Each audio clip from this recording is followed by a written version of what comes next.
Só que eu quero fazer hoje é não atrapalhar, pastor, porque o culto já foi maravilhoso. Só seguir, porque nós já recebemos muito através desse louvor. E o segundo motivo de aplauso dessa noite podia ser diferente, né? São para elas, para as mamães. Nós estamos de palmas para todas as mamães.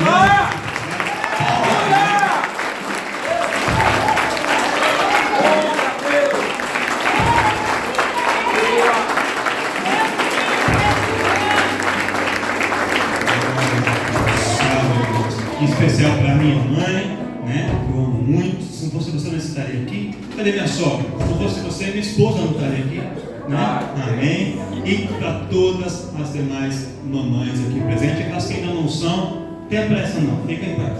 Vai chegar seu momento, vai chegar sua hora, em nome de Jesus. Amém. Eu como filho posso falar que não deve ser fácil não. Então, né? Amém. Tome seu assento em nome de Jesus. Não pressa não. Calma. Vai chegar o seu momento. Abra comigo sua Bíblia no segundo livro dos reis de Israel, no capítulo de número 4. Segunda Reis, capítulo de número 4. Nós vamos ler do verso 1 até o verso de número 7. Segundo livro dos reis de Israel, capítulo de número 4, a partir do verso 1 até o verso de número 7, um texto bem conhecido, que tem por título: Eliseu aumenta o azeite da viúva. Quem encontrou 2 Reis 4, dando glória a Deus aí? Glória a Deus! Diz assim o texto: E uma mulher das mulheres dos filhos dos profetas clamou a Eliseu dizendo: Meu marido, teu servo, morreu. E tu sabes que o teu servo temia ao Senhor. E veio o credor a levar-me os meus 2 filhos para serem servos. E Eliseu lhe disse: Que te hei eu de fazer? Declara-me o que é que tens em casa.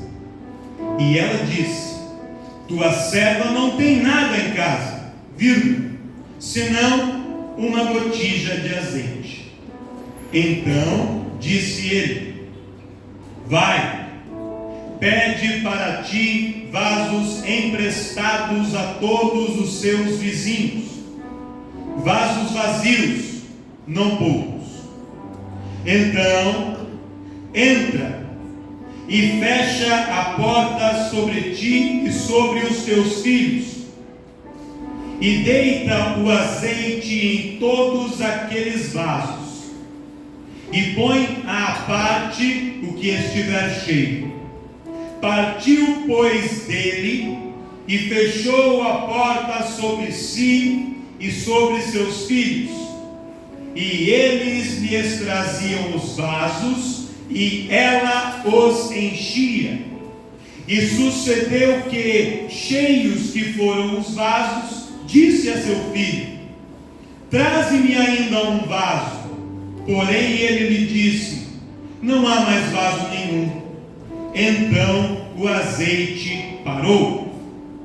Então veio ela e o fez saber ao homem de Deus.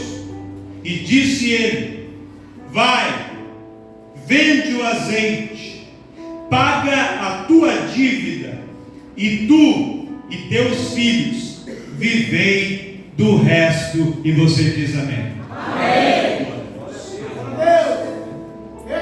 Quem esteve aqui na quinta-feira? Levanta a mão aí. Na quinta-feira, a professora Catiane ministrou a 2 Reis, no capítulo 4, e ela pregou aqui sobre a mulher sunamita e o seu filho. E é interessante porque é um capítulo em que a gente vê o profeta Eliseu sendo um instrumento nas mãos de Deus para agir, operando milagres através da vida dele a favor de mulheres. Mas são duas situações bem diferentes, porque a mulher sunamita que foi ministrada, ela era uma mulher casada, ela tinha o seu esposo, ela tinha uma condição financeira privilegiada, só que ela não tinha filhos. E ela tinha o desejo de ter filhos por muito tempo. Chegou uma hora que a idade foi chegando e ela, cansada de esperar, ela desistiu desse projeto. E quando ela desiste do projeto, achando que nunca mais ia acontecer, eis que Deus aparece na vida dela. E ela ali cuidando do profeta, sendo uma bênção na vida do profeta, Deus então usa o profeta Eliseu para profetizar que ela teria um filho. E ali o seu filho nasce, depois a gente conhece a história, o menino ele morre, e ela então vai buscar o profeta vem, ressuscita o menino, e ela vive o resto da sua vida ali com o seu filho em paz. Essa é a história da Sunamita.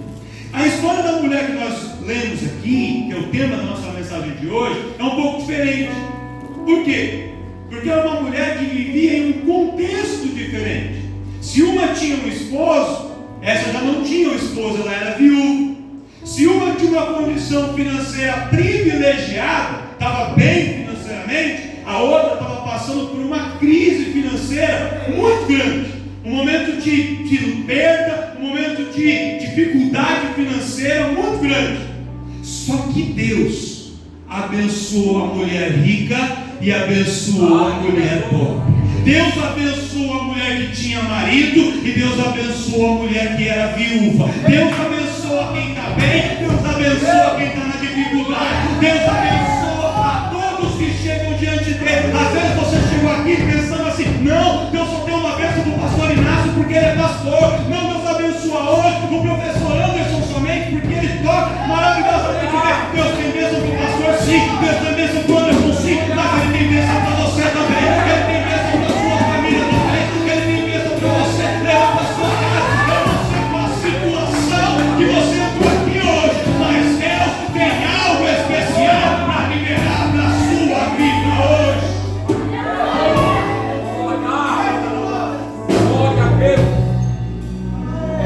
Essa mulher, nós não sabemos o nome dela. Ela vai ao encontro do profeta Eliseu. E quando chega, diz o texto que ela clamou. Ou seja, ela estava ali um pouco, talvez descontrolada, falando em alta voz, gritando, clamando. E ela pede socorro. Ela pede ajuda. Só que a maneira com que ela pede ajuda é uma maneira peculiar, uma maneira de estratégia. Ela teve estratégia. Olha para o seu irmão, já começa, para a gente começar a pregar. Você vai pregar melhor que eu nessa noite. Olha para ele e fala para ele assim: ó, Deus está te dando estratégia nessa noite. Para você conseguir o que você quer, Deus vai te dar estratégia para você chegar nesse lugar.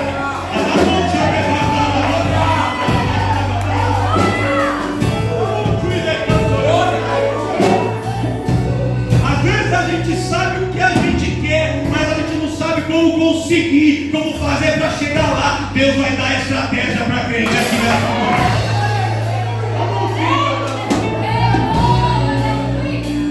Ela chega até o profeta e fala assim: Eliseu, preciso conversar com você. E Eliseu, nessa época, pastor Inácio, ele era a referência dos profetas em Israel. Ele não era o único profeta, havia um outro, mas ele era o principal dos profetas. Eliseu era um moço que, diz o texto bíblico, que ele jogava água nas mãos de Elias. O que isso significa? Quando Elias era o principal profeta, ele tomava conta de escolas de profetas. Havia diversas escolas de profetas em Israel. Alguns historiadores chegam a dizer que Elias tinha sob a sua tutela milhares de jovens que gostariam de ser profetas e que andavam estudando com ele em vários núcleos separados, como se fossem várias igrejas, vários filiais.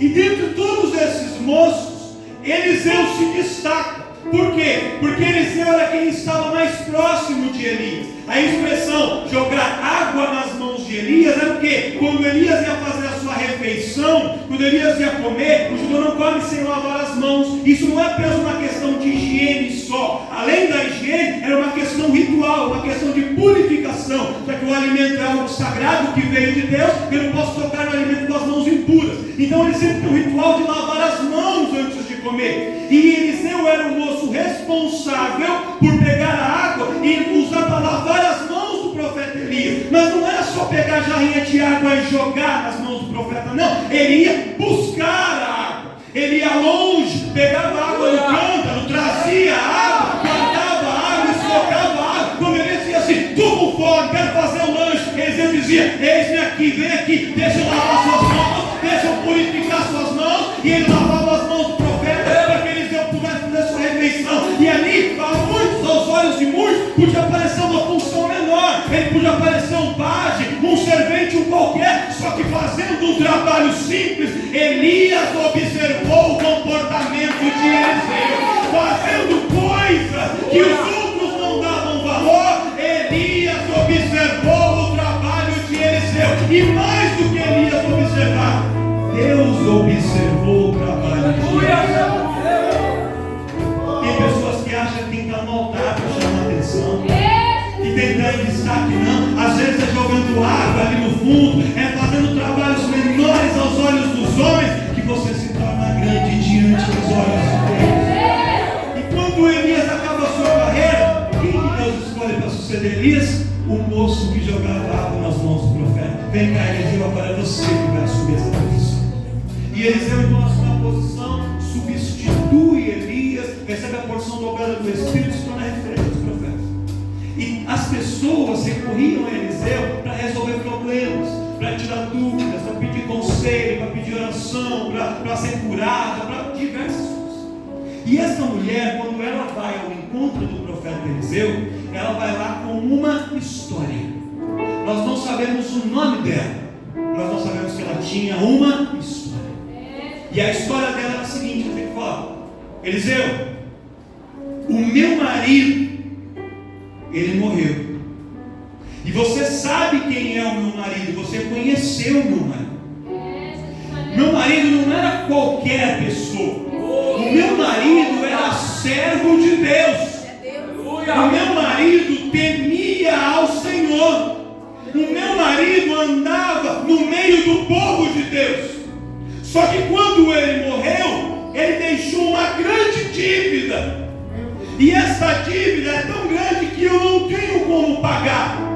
E os credores, após a morte dele, vieram até a minha casa, bateram na porta da minha casa e me pediram para que eu pagasse a dívida. Eu não tinha como. Então eles disseram assim: então dá o que você tem. Só que o que eu tinha não era suficiente. Então os credores disseram para mim: olha, de acordo com a lei de Moisés, quando alguém tem uma dívida e não tem com que saldar, não tem com que pagar, alguma pessoa da família, geralmente os filhos, vão trabalhar para o credor como servos, como escravos, por um período suficiente para pagar a dívida. Então era assim, eles valoravam o dia de trabalho, cada dia de trabalho vale R$10. Então se a pessoa devia R$10.000, a pessoa ia trabalhar dias suficientes, cada R$10 por dia, para poder quitar aquela dívida. Só que no máximo a pessoa poderia trabalhar por 6 anos, porque o 7º ano era o ano do jubileu. Então quem tivesse trabalhado por 6 anos, no 7º era liberto obrigatoriamente, mesmo que não tivesse pago integralmente a dívida era quitada. Mas aquela mulher correu o risco de perder os seus filhos por até 6 anos, trabalhando para poder pagar a dívida do pai. E aí, pastor Inácio, presbiteriano, eu confesso que quando eu ouvi essa pregação as primeiras vezes, no início da minha conversão, assim como talvez muitos que não conhecem a história com profundidade, eu julguei o marido dessa mulher. A gente falou assim, tá vendo? Fala que é crente, mas estava devendo para todo mundo aí. Devendo. Aí, morreu, deixou o rojão na mão da mulher aí, ó. Coitada da mulher. Agora não tem culpa. E os filhos? Então, que culpa que os filhos têm? Olha esse irresponsável. E a gente muitas vezes julga, porque a gente não conhece. Quem já foi julgado aqui por alguém que não te conhece e julgou a sua história? Quem já foi julgado? Agora outra pergunta. Quem já julgou alguém sem conhecer de Deus?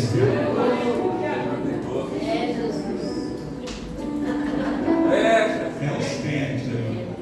Essas cadeiras levantam os pés para cima. A gente faz isso. A gente não gosta de ser julgado, mas a gente julga, né? você conhecer a história desse homem, pastor, aí você entende. O que era o marido dessa mulher? O marido dessa mulher chamava-se Obadias. Ele era um homem de Deus que trabalhava como mordomo, como o principal responsável pelas dispensas ali do palácio, a guarda das riquezas do palácio do rei Acabe, que era o rei de Israel. E este Obadias, em determinado momento da sua vida, ele conhece o profeta Elias. Vendo quando Elias profetizou e parou de chover sobre Israel, e a seca veio, e depois ele ora de novo, e Deus manda nuvem, e aí vem a chuva, e ele fica admirado com todos aqueles feitos de Elias, aquela coisa maravilhosa, ele acha aquilo tudo tremendo, e ele se converte e começa a servir a Deus, de uma maneira tremenda, muito profunda. Só que quando Elias faz todos esses feitos, Jezabel, a esposa de Acabe, esposa do patrão dele, começa a perseguir os profetas em Israel como represália a Elias. Então ela ameaça todos os profetas de morte. O que Obadias faz? Ele trabalhava no palácio, estava com a vida tranquila, mas ele não conseguia ver os outros passando por prova e não fazer nada. Ele vai, junta 100 profetas de Israel, 100 profetas, divide em 2 grupos de 50, leva eles para umas cavernas bem isoladas da região de Israel e coloca 50 profetas em uma caverna e 50 em outra caverna. E ele diz assim: fiquem aqui escondidos até passar a fúria e a perseguição de Jezabel. E os profetas dizem: tá bom, a gente vai ficar aqui, mas a gente vai comer o quê? Ele diz: eu vou sustentar vocês enquanto vocês estiverem aqui. E aí o Obadias começa a mandar comida, pão, água, que ele tinha para aqueles profetas. Só que eram 100 pessoas, irmão, 100 pessoas, e os recursos dele acabaram, a sua poupança acabou. Talvez imaginasse fosse que hoje ele vendeu o carro, não foi suficiente, fez ali um empréstimo, não conseguiu. E aí ele começa a fazer o quê? Ele começa a contrair empréstimos, ele começa a emprestar dinheiro para quê? Para poder sustentar os para poder ajudar pessoas que estavam passando por um momento de aflição, de risco de vida. E aí ele vai contraindo dívidas e ajudando os profetas e contraindo dívidas. E aí de repente, subitamente, esse homem ainda era jovem e ele morreu. E aí quando ele morre, os credores não queriam saber a razão da dívida, o motivo da dívida. Havia uma dívida e eles queriam cobrar e receber de volta. E o homem estava morto. Então eles foram bater na porta da mulher. Só que aqui me chama a atenção. Essa mulher, ela não teve culpa nessa situação que aconteceu, mas a responsabilidade caiu sobre ela. E era um problema que agora ela tinha que resolver. Por quê? Porque não foi ela quem fez a dívida, mas a dívida estava sendo cobrada dela, e se ela não pagasse, quem ia arcar com a consequência eram os seus. E aí, essa mãe vai ao encontro do profeta Eliseu. Olha que interessante, quando o marido morre, ela não foi ao encontro do profeta Eliseu.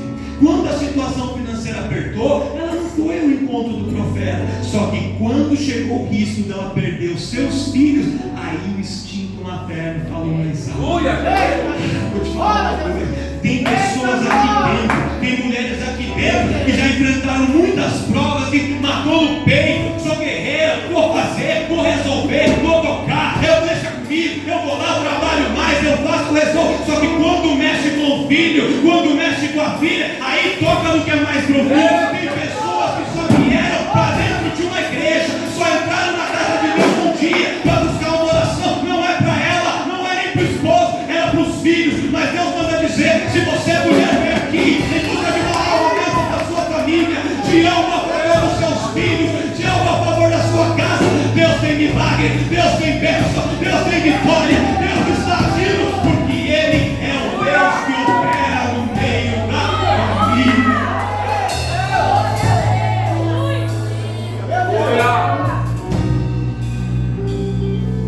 Ela vai buscar o profeta. Ela fala: você conhecia o meu esposo, você sabe que meu esposo se endividou, não é porque ele era irresponsável, mas é porque ele estava se esforçando para ajudar pessoas, Talvez ele passou um pouco do limite, pode até ter se empolgado um pouco, pode. Mas a intenção, o propósito dele era o melhor possível. E quando Eliseu recebe esta narrativa, quando o discurso é esse, uma mãe chega na terra e diz assim: eu estou correndo o risco de perder os meus filhos, porque o meu marido estava fazendo a obra e ele morreu, e agora eu estou com esse problema, me ajuda. Eliseu não conseguiu falar não para ela. Eliseu olhou para si mesmo, ele sabia que ele não tinha dinheiro para dar para ela, ele não tinha nele poder para resolver nada, mas ele conhecia o Deus que operava. Glória a Deus!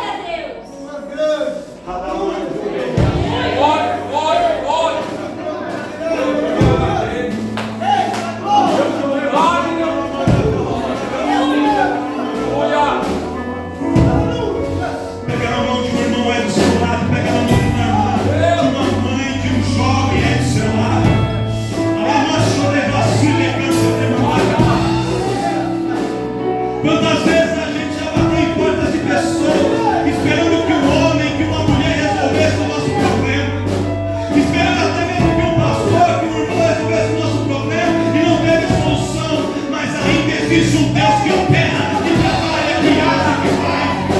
Ainda existe um Deus que faz o impossível.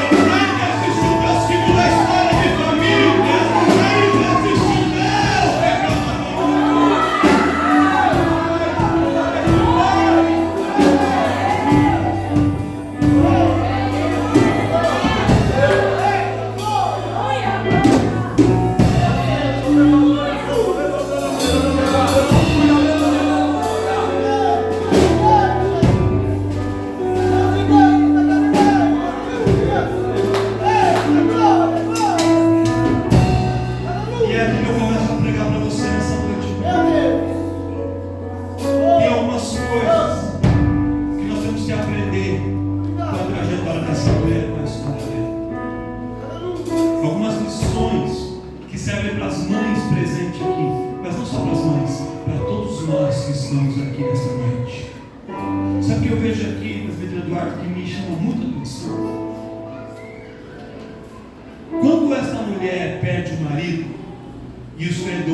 na casa,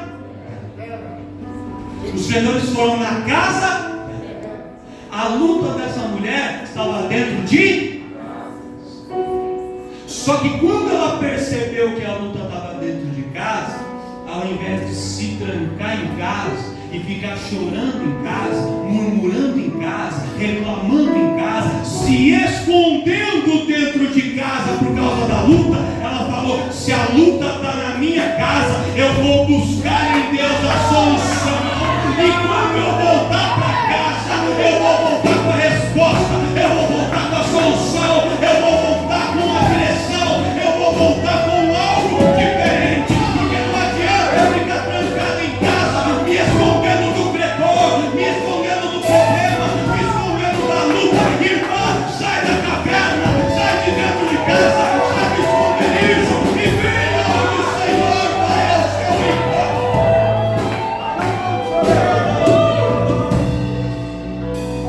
Meu Deus! Você é aquela pessoa que fala: ah, meu filho está querendo vir para a igreja, ah, meu marido desanimou, ah, minha esposa não quer mais vir, ah, então vou ficar em casa. Você em casa, com ele em casa, não vai resolver? Se ele não quer vir, se ela não quer vir, vem você para buscar, porque você vai encher e vai voltar para casa com solução, vai voltar para casa com resposta, vai voltar para casa com vitória, para fazer a diferença dentro de casa.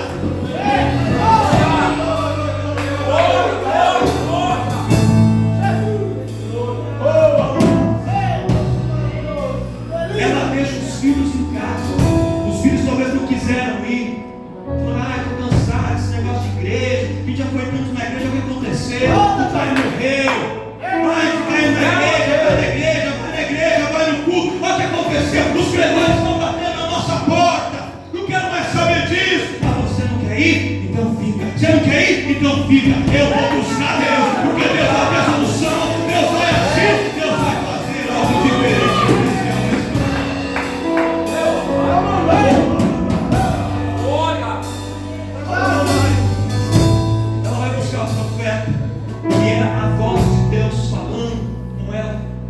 quando ela chega para Eliseu, ela conta a sua história. Eliseu, então, ao invés de dar para ela a resposta pronta, diz assim: ó, conta aqui. Quantos você está devendo? Ah, é 100 mil, estou a 100 mil aqui. Às vezes, irmãos, a gente vem para a igreja para buscar uma solução e a gente quer a solução pronta. Ah, pastor, tudo bem. Ah, então vem aqui, vou fazer uma cirurgia, vou arrancar esse caroço aqui, tá tudo bem. Ah, pastor, estou desempregado, não tem problema, eu tenho uma empresa, vou chamar um emprego. Irmão, não funciona assim. Muitas vezes você não sai daqui com a carteira assinada na terra, mas você sai com o carimbo do céu da sua vida. Você sai no mundo espiritual trabalhando a seu favor. Você saiu daqui, o marido estava em casa bêbado, o outro estava ali brigando, o filho estava não sei aonde. Não é quando você voltar, vai estar todo mundo lá, o marido com 2 pares de asa lá atrás, e o Maurel recebeu um anjo. Não é assim, mas você sai daqui com a certeza de que Deus tem um propósito com você, com a tua família. Ele vai te dar estratégia e você vai trabalhando a situação. E o Deus que salvou a família da outra irmã sentada do teu lado, a família da outra do teu lado, vai agir na sua família também. E você vai ter testemunho para contar. As nossas vitórias são liberadas no reino espírito. Quando ela falou para Eliseu, ele já não dá dinheiro para ela. Eliseu fala para ela assim: vai, olha para mim, me responde, o que você tem na sua casa? E a mulher fala assim: a tua serva não tem?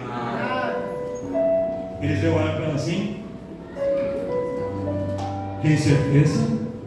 Ela falou: bom, nada também é muito forte, né? Me levaram quase tudo. Porque quando os credores foram lá, irmãos, eles levaram tudo que tinha de valor e eles levaram. Eles levaram quase tudo. Só que ela guardou 2 coisas. Pergunta para mim: o que, presbítero? O que, pastor? Os filhos e o azeite. Irmão, deixa eu te falar uma coisa. Às vezes o inimigo toca nas nossas vidas. Às vezes ele leva algumas coisas. Mas eu quero profetizar sobre a sua vida. Ele pode até se andar, armar, tocar, levar algumas coisas que até te fazem falta. Mas eu profetizo que ele não vai tocar na sua família, e ele não vai tocar na sua unção, no seu chamado. O azeite que Deus derramou sobre a sua vida, a unção, o chamado, ele não vai parar, ele não vai paralisar, ele não vai tirar, ele não vai invalidar, você não vai desistir, você não vai cair, e a tua família não vai parar.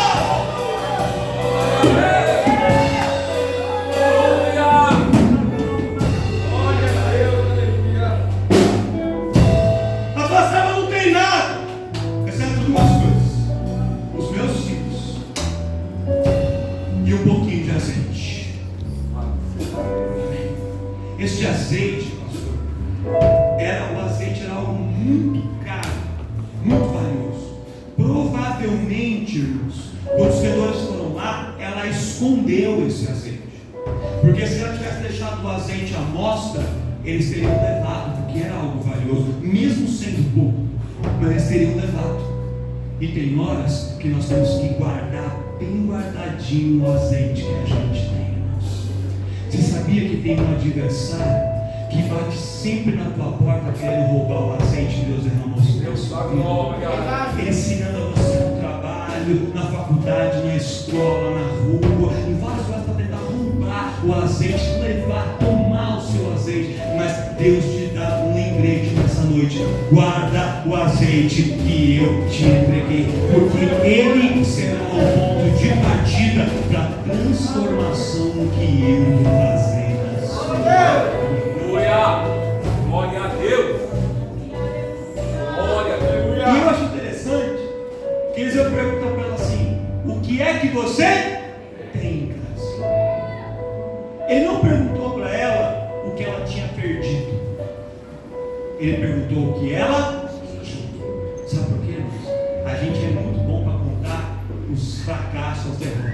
Ah, que eu perdi isso. Ah, que eu perdi aquilo. Ah, que me fizeram isso. Ah, que me perseguiram ali. Ah, porque eu perdi tal situação. Ah, que a porta fechou. Ah, que enfermidade. Tem gente, você começa a conversar com a pessoa, ela abre uma lista de desgraça, uma lista de pranto, de choro. É só coisa ruim, é só coisa negativa. Deus manda dizer para você assim: ei irmão, ei irmã, ei mãe, ei pai, ei jovem, ei filho, nessa noite Deus não quer falar com você sobre o que não deu certo. Deus não quer falar sobre o fracasso. Deus não quer falar sobre a derrota. Deus manda você olhar e dizer: o que é que você ainda quer? O que é que tem na sua vida? O que é que ficou? O que é que tem de valor aí? O que é que o inimigo pode ter tentado, mas ainda não roubou? O que é que tem na sua vida? O que é que tem na sua casa? Chega de falar do que não deu certo. Começa a falar daquilo que Deus quer na sua vida.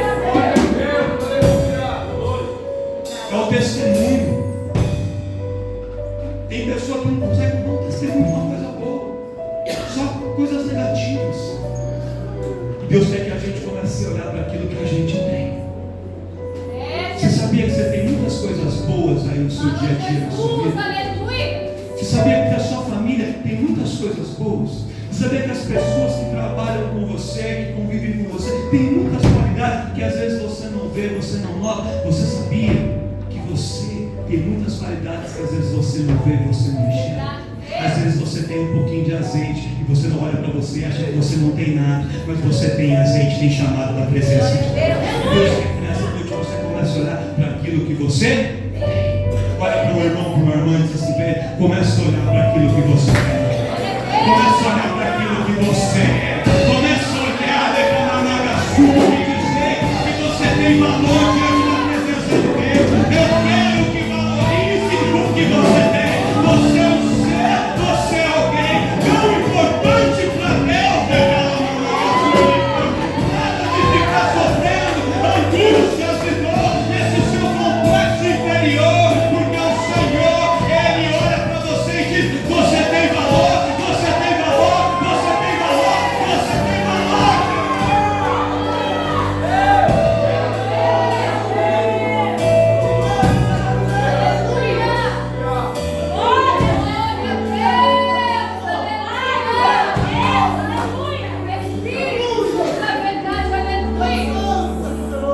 O que é que você tem em casa?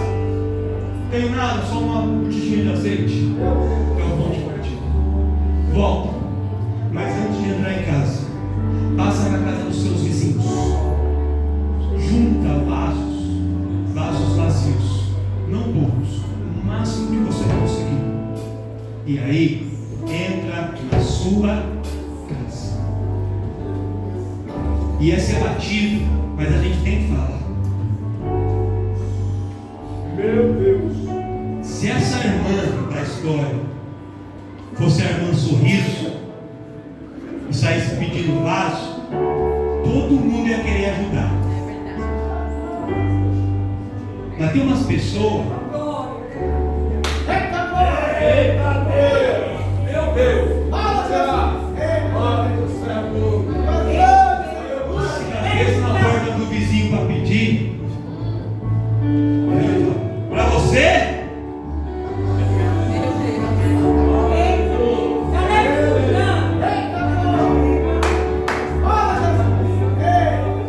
Crente tem que aprender a construir relacionamento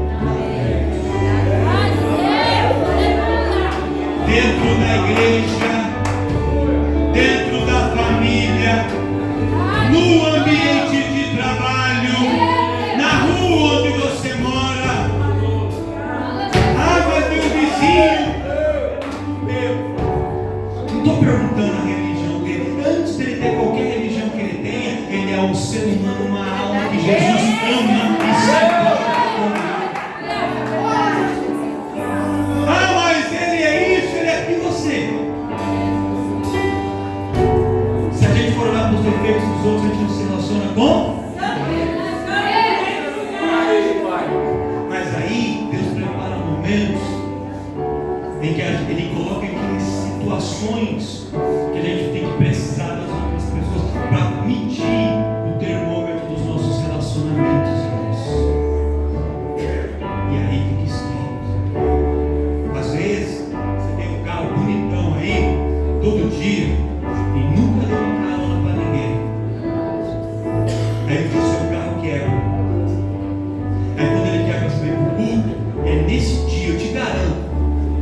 chover. Aí você chega no culto bem, 8 horas da noite, até sol. Aí quando você vai embora, você põe para fora, você... Aí você fala, quem pode me dar uma carona?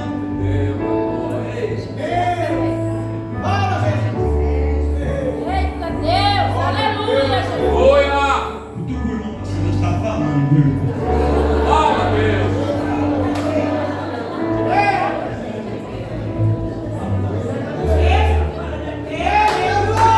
Relacionamentos.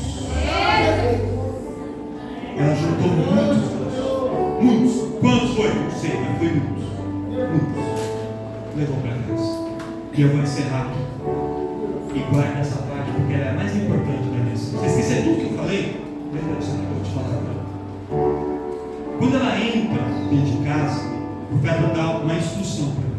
Junta os vasos, pega o seu botijinho de azeite, entra na sua casa e fecha a sua. E isso, irmãos, para muitos de nós pode soar estranho. Sabe por quê? Porque a gente quer conhecer o Deus que abre portas.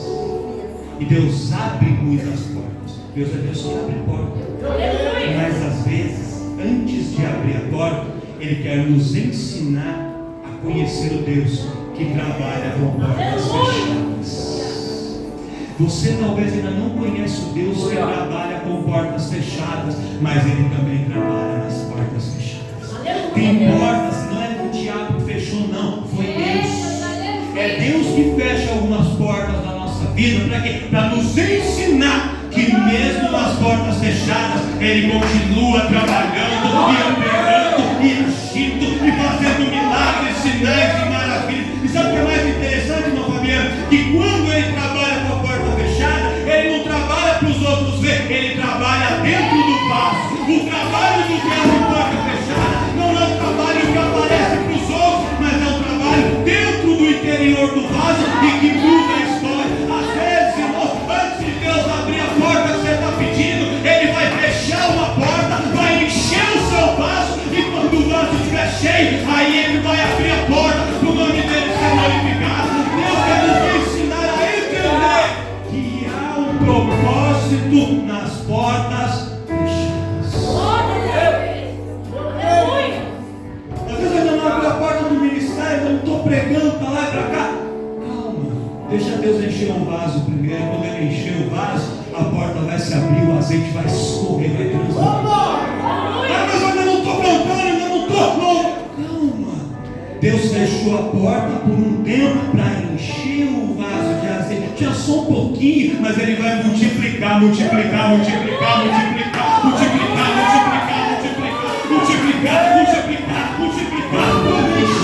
Quando encher, quando transbordar.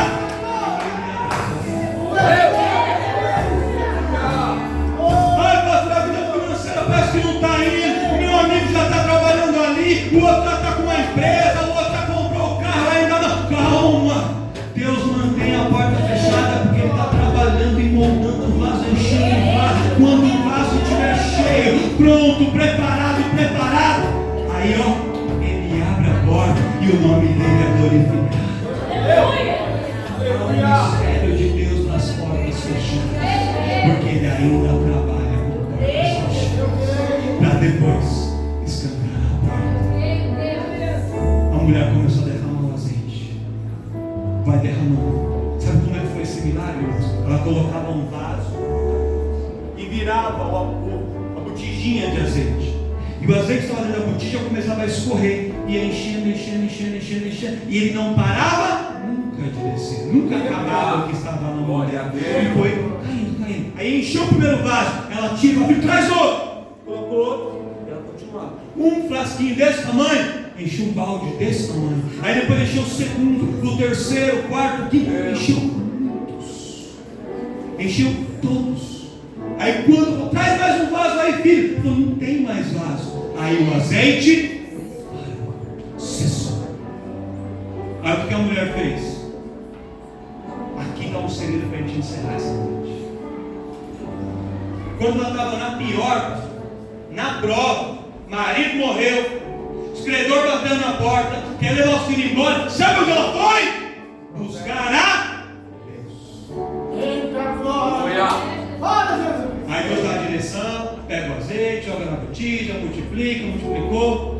A casa dela ficou cheia de azeite. Sabe o que ela fez depois? Foi passear na praia. Foi isso que ela fez? Não.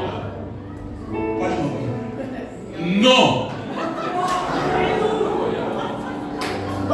Eu não sou aceitor de memes, né? Você é genial. Aleluia. Tá bom. Glória. Não. Não foi. Sabe onde ela foi? Quando ela recebe a bênção, ela fala assim: "Mãe, eu preciso voltar."